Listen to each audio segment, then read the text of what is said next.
Always gotta make an entrance. As Skyfall ended, the credits proudly proclaimed 50 years of James Bond. Now, that is a celebration and a hint of how difficult it is to manage a franchise that's half a century old. James Bond is a relic of the previous age, misogynistic, imperialistic, and unfeeling. For some reason though, he still works. But his relationship with the modern world is problematic. Bond writers have struggled with these difficulties for years, and while they do come to a head when Jason Bourne came onto the scene, Matt Damon's Bourne was a Bond for the new age. He was magnanimous, he was reluctant to fight. Far from fighting for his country was fighting him. He was in touch with his feelings. In fact, his entire character arc was based around the therapy ideal of finding out who he really was in the first place. Now, Skyfall comes closest of recent Bond movies to marrying the old and the new, reactionary and progressive. As it continues to try and make the Bond franchise problematic traits fit comfortably with the modern audience, it is a balancing act which is respectable for the fact it is being managed at all, even if it does threaten to go wrong at regular intervals. Skyfall gets us back into traditional Bond territory and it struggles with it. Bond's central problem is that the tropes of the franchise are out of step and out of date with the modern cinema audience and what they expect from their protagonists. Bond's seduction of the main Bond girl, Savin, follows the standard course.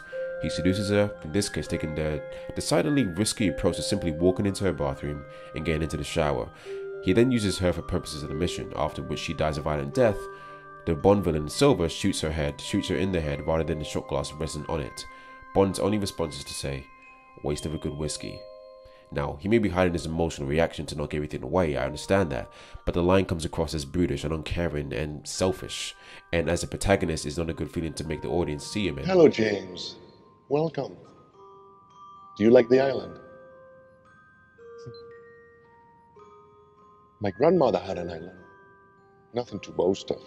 We could walk around it in an hour, but still it was a paradise for us. One summer, we went for a visit and discovered the place had been infested with rats.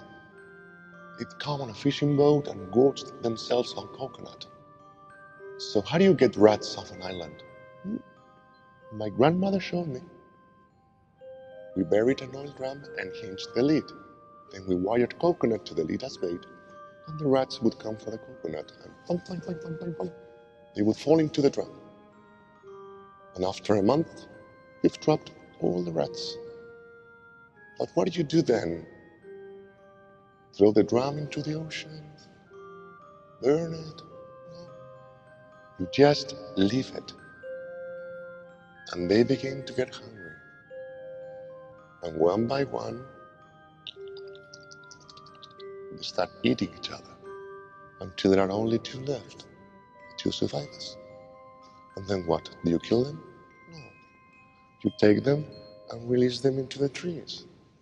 But now they don't eat coconut anymore. Now they only eat rat. You have changed their nature.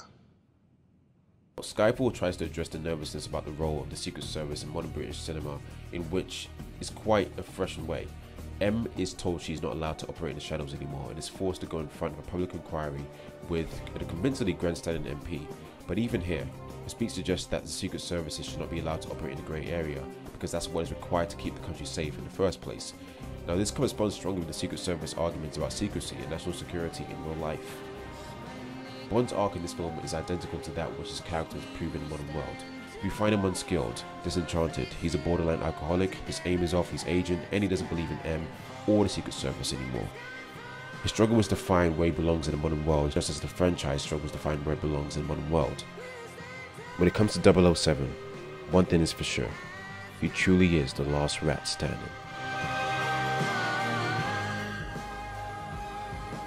Now guys, thank you for watching this video. I hope you enjoyed it. And if you enjoyed this essay, please help us donate to the Art of People season finale titled AOP versus the World. Right now we've raised £55, so we've almost crossed into the triple figures. Our goal is 10k, so every bit helps. So while I'm doing these essays, just to give back to you guys and as a thank you, anything you can help, even if it's just sharing the show, sharing a link about the show, just sharing the donation page, any way you can spread the word about the Art of People. Even if you can't donate, that will help me out a lot. And even if you can't do that, you don't want to do that, well, I hope you enjoyed this essay. And as always, I am Maverick, you're awesome, and we are Maverick Studios. Till next time.